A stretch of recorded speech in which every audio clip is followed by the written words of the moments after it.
It's no secret. It's plain to see.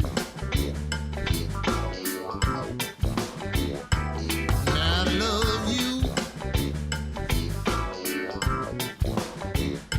and you love me. It's no secret. You know it's true. You love me. I love you.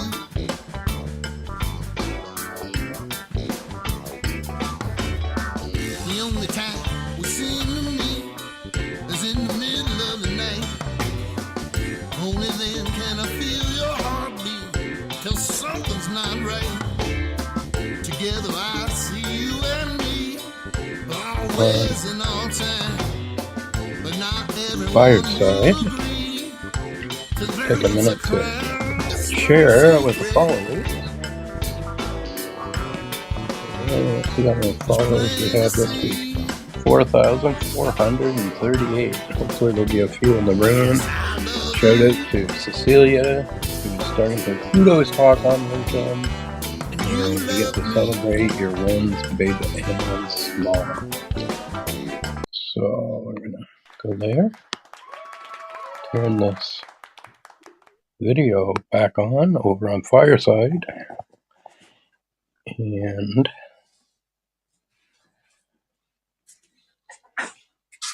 check on Wisdom. Seems like a quiet night on Wisdom and on Fireside. Must be something going on. There's nobody else online. I'm sure you're there somewhere. And just keep jumping back and forth between the two. I'd like to figure out how I can make this better for the people on Wisdom, because what happens is I'm using my iPad and you can hear me, but if I have a guest on Fireside, you don't get to hear the guest. So honestly, the best way is join me on Fireside, and I don't want to take anybody away from Wisdom, but it honestly is the best way. And if you can't do that, you're more than welcome to listen along on Wisdom, and as well join the conversation so that we can help you get started finding family and ancestry for free. And I do see that somebody just walked by or is listening in, and it looks like Petra Ocampo. Very good. What I do on these talks is a couple of things, actually. One is I help others to get started growing your family tree for free. And the other is I usually take a person or two, if you're so inclined, to come up, join the conversation, and let me see if I can help you find some family or ancestors, perhaps, whether you've been researching for a little while, or you're just getting started, or perhaps you're seasoned. We all have somebody that we're looking for, and that's what I like to do. My passion over the last 30 years has been to do just that. And so I am going to be jumping back and forth because I'm on Fireside Chat as well as here on Wisdom, and I'm going to be jumping back and forth between the two. The first place the very first place, the best place, is to go talk to your family. If that is an option for you, or even if you can talk to community members where your family would have lived, That is the best place. And if you can find someone who was born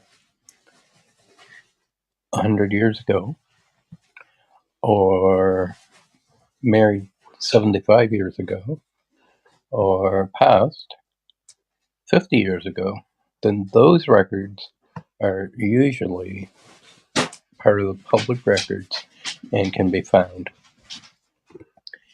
There are other ways to find people, to find records. And as I say, the best place is to start simply talking to family members, relatives, or community members who may have known the family. And as far as online and how to get started, so the best thing to do is get started with something for free that will allow you to keep your information in it, a database. And the one that I have used for close to 30 years that I've been researching is at legacyfamilytree.com. Legacyfamilytree.com. Their standard edition is a free download, and I better use that without ever upgrading for at least the first 10 years that I was researching. So it is a very robust but easy to use database to keep your family names, ancestors, and research organized. And I encourage you to go to legacyfamilytree.com. Now, if there is anyone who is listening that would like for me to help you find family or ancestry, whether you've been researching for a little while or a long time, some of us have what we call brick walls, that we just can't get past something with an ancestor, or just can't get to the next generation, or maybe we can't find a piece of information we're looking for. I've been researching for 30 years. I may or may not be able to find it, but if you join the conversation, whether you be here on Wisdom or on Fireside, if you join the conversation, I will do my best to help you find that. And so the best database that I know of, especially for free, is at legacyfamilytree.com. Now, the best free site that I'm aware of to start doing research is at familysearch.org. Now, I should say that I do not belong to the Church of Jesus Christ of Latter-day Saints, but familysearch.org is a service provided by the Church of Jesus Christ of Latter-day Saints, for which I'm very thankful, because they have done an incredible job. There is tons of information there. Now, where I encourage you to go to familysearch.org, and at the top, click on Search, and then click on Records. Now, I will give you a little caution, and it doesn't necessarily pertain just to Family Search. It would be Ancestry or MyHeritage or any place that you're researching where you may see hints to the people that you're researching, because those hints usually lead just to other people's trees or research. And if they are not well sourced, well researched, then the information that you get is no better than what may be faulty information in somebody else's work. Always try to source your work. And the one thing I love about Legacy Family Tree, the database, legacyfamilytree.com, free database, is it will allow you to add in the source, and it'll allow you to add in notes and many other things.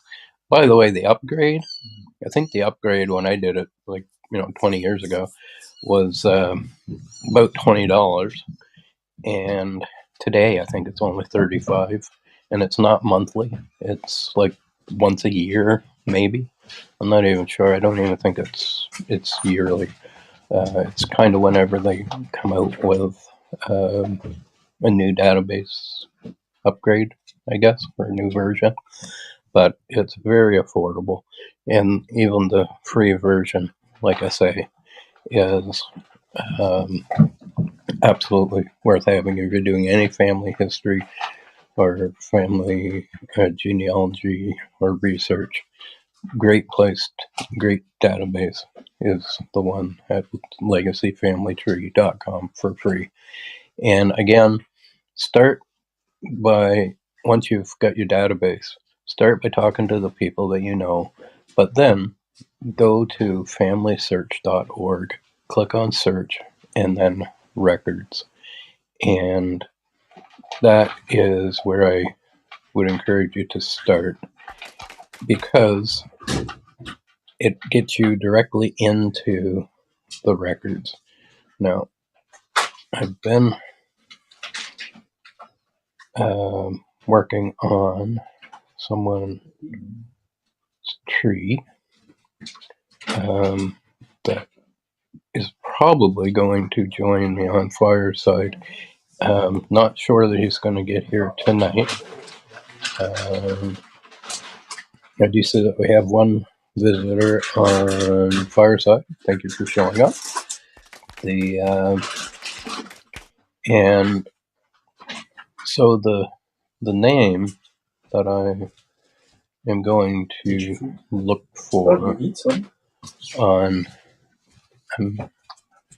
the name that I'm going to look for on familysearch.org is Guy Huxley.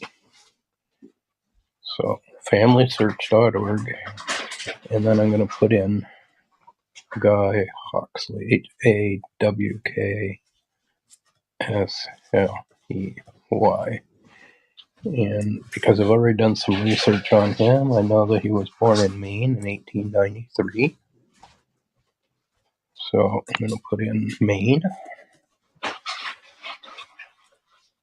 and birth year 1893 and hit search. And that may bring up some results. And again, get your free database at legacyfamilytree.com, and then begin your online research at familysearch.org. And when you go to familysearch.org, hit search at the top and then records. And my very slow laptop is taking its time bringing up any information on Family Search. I don't think it's a Family Search website. I think it's more likely my laptop. So the first thing I see is Guy Huxley in the 1900 census. And my page refreshes. In Maine. Just waiting for my page to come back up. Anytime you're doing something live, it's very interesting.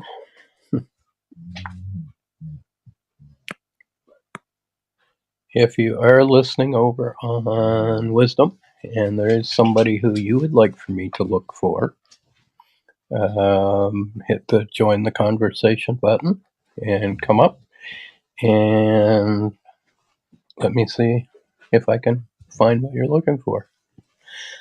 It's I'll do that for free as part of the show. And so, Guy Huxley, 1900 census says that he was born in December of 1884, and just clicked on that and waited for my page to come up again. If anybody wants to buy me a new laptop, he says jokingly, this has been not a great laptop. It's only a couple years old, and right from day one, I probably should have sent it back and didn't. Now, it's interesting because it lists Guy Huxley in 1900 as a stepson. So let's see who the head of the household is. It looks like it may be Lorenzo Clark.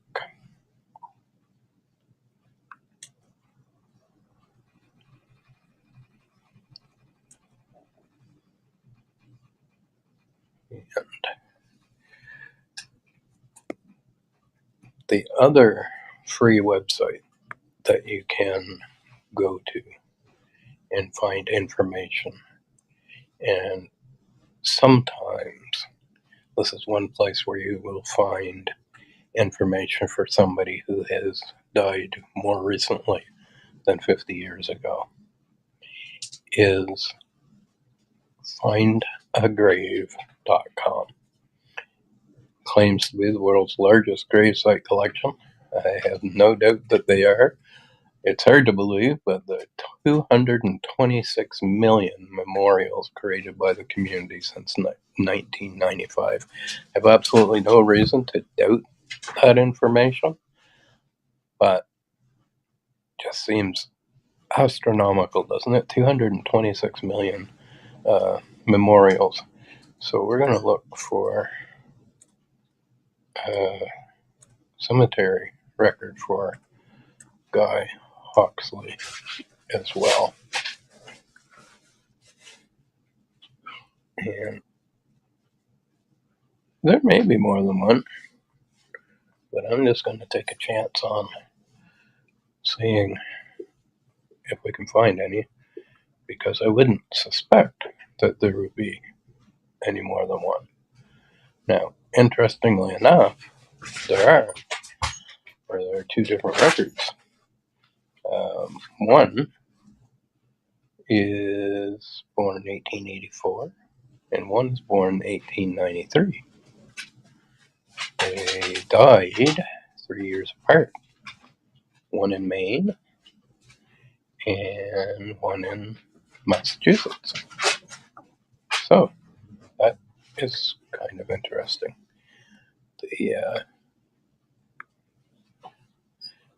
Check back here on Wisdom, just in case there is anybody who wants to join the conversation and have me look for family or ancestors of yours.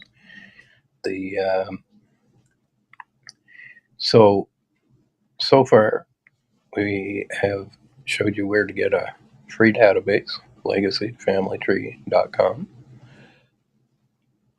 Told you about familysearch.org, where when I go there, I click search and then records, and then that shows me, for example, Guy Huxley in 1900 living in the household of Lorenzo Clark and listed as a stepson.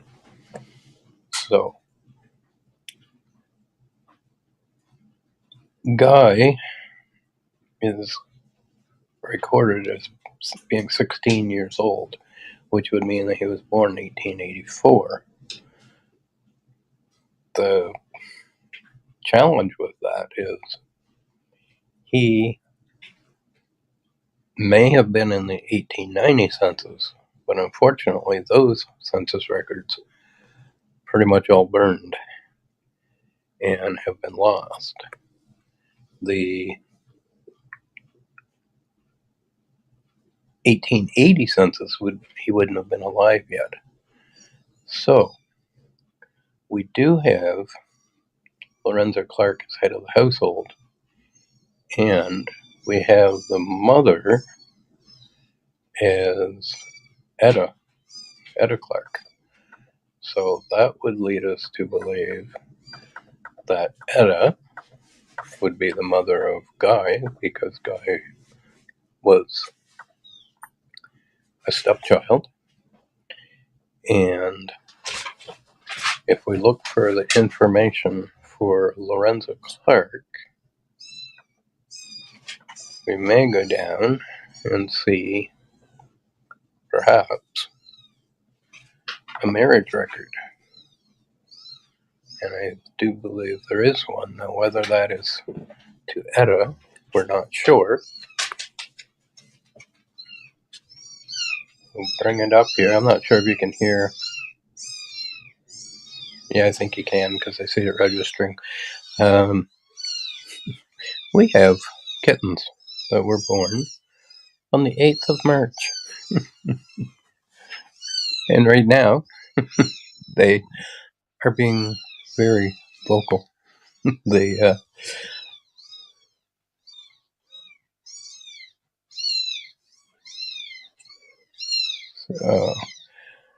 and trying to look for the marriage record for Lorenzo Freeman Clark, who was, according to this information on FamilySearch.org, married to Etta Jane McPherson. Now, if we click on Etta Jane, that is going to take us to her information. And this is, like I say, be cautious whether you are on Family Search, Ancestry, MyHeritage, wherever you are doing your research.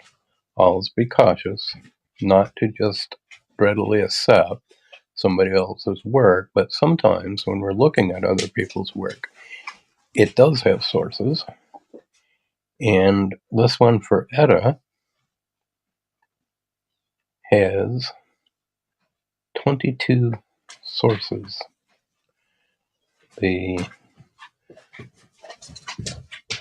What I want to see is if I can find a previous marriage for Etta Jane McPherson to Guy Hawksley's father, who we're assuming that he would be a Hawksley. And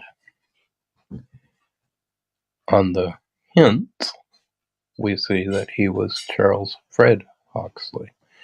Now, because Etta has 22 sources associated with her, whoever's doing the work on Family Search on Etta, or person or persons, it shows her in the 1880 census.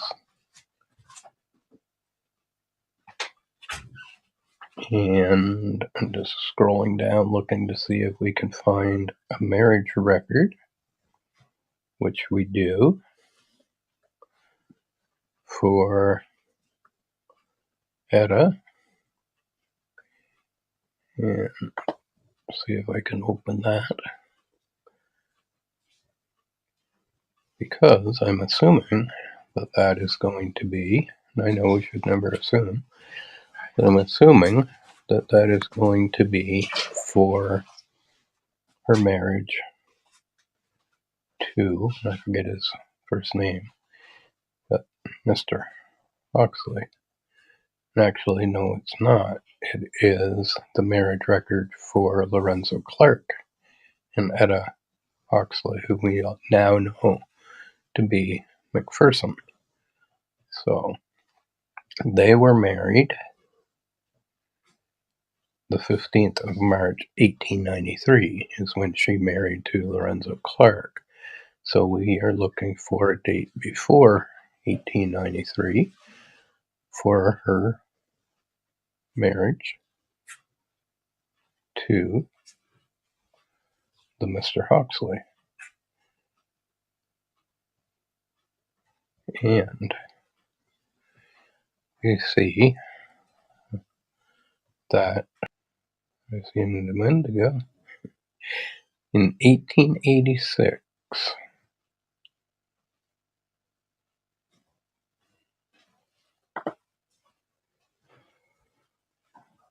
We see Etta McPherson in an entry for Joseph Walter Huxley.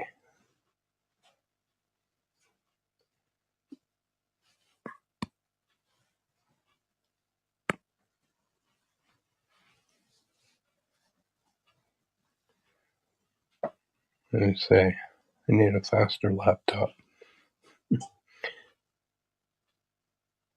Mind you, I've got about 8 tabs open. And sure enough, this is the marriage record for Joseph Walter Huxley, son of Fred Huxley, and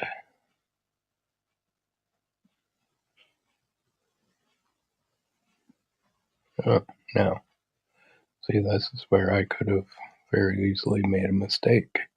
So let me be sure that I'm giving you the right information. The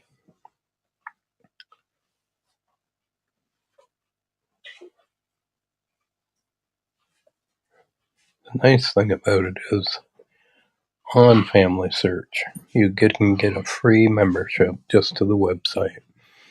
And when you do get that website membership, again for free, familysearch.org, it will allow you to actually look at the actual documents.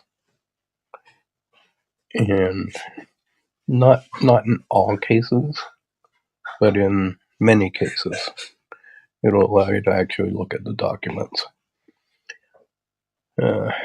One reason that I'm a firm believer that cursive writing should still be taught in schools.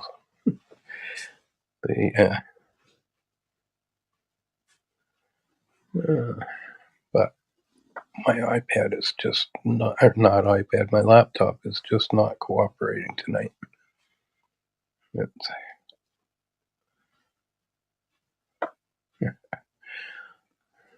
live video. Gotta be. Blame it on live video, right?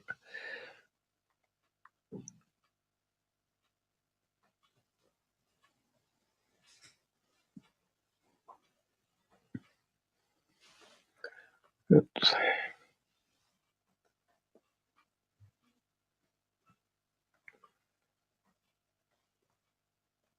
Etta McPherson in entry for Joseph Walter Huxley.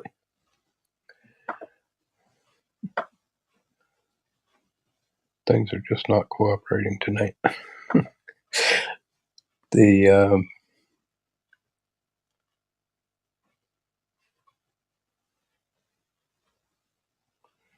yeah, I do see one other one here that I'm going to try clicking on, because the one that I was clicking on unfortunately didn't come up. And, that's just part of rolling with the punches and doing things on live, whether it's here on Wisdom on a live audio or live broadcast over on Fireside Chat. When you go live, you just, as I've learned, have to be patient learn to talk to yourself at times and just kind of wait it out. So let's have a look here.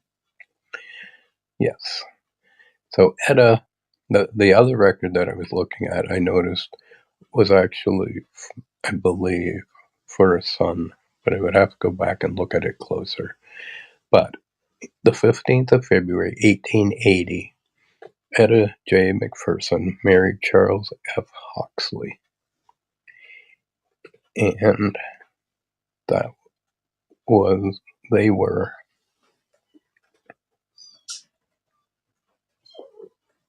Guy Hawksley's parents. And now we're not sure what happened to Charles, and I believe it was Charles Frederick.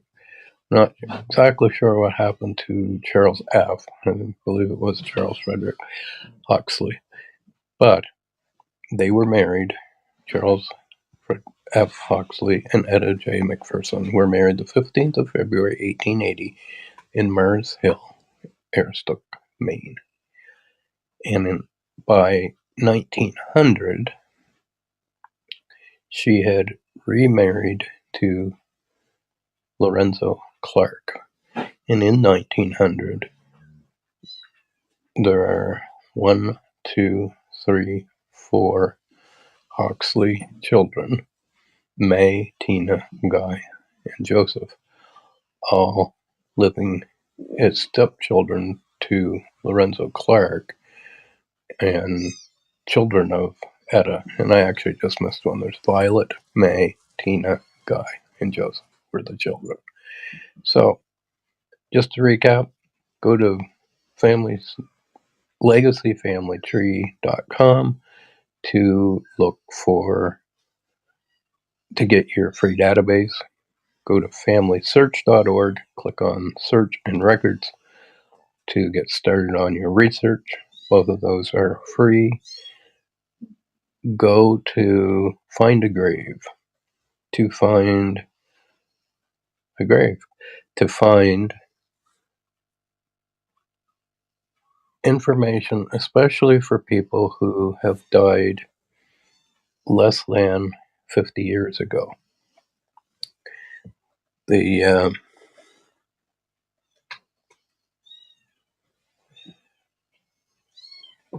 That way, you may find more recent deaths than those that are commonly in the public records, which are usually, you normally need to find a birth before 100 years ago, a marriage before 75 years ago, and a death before 50 years ago. But Find a Grave is one place that you may find more recent deaths, and that may link you to other family information. Yesterday, I was looking for somebody else, and I come across someone who had actually just passed this January, and so that was, pretty recent, pretty fresh. And Guy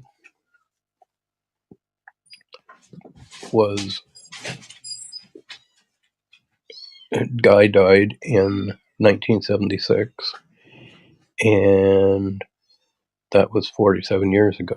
So there's an example of that. Now, the other thing that you can do, because this has been 47 years, that particular one won't show up.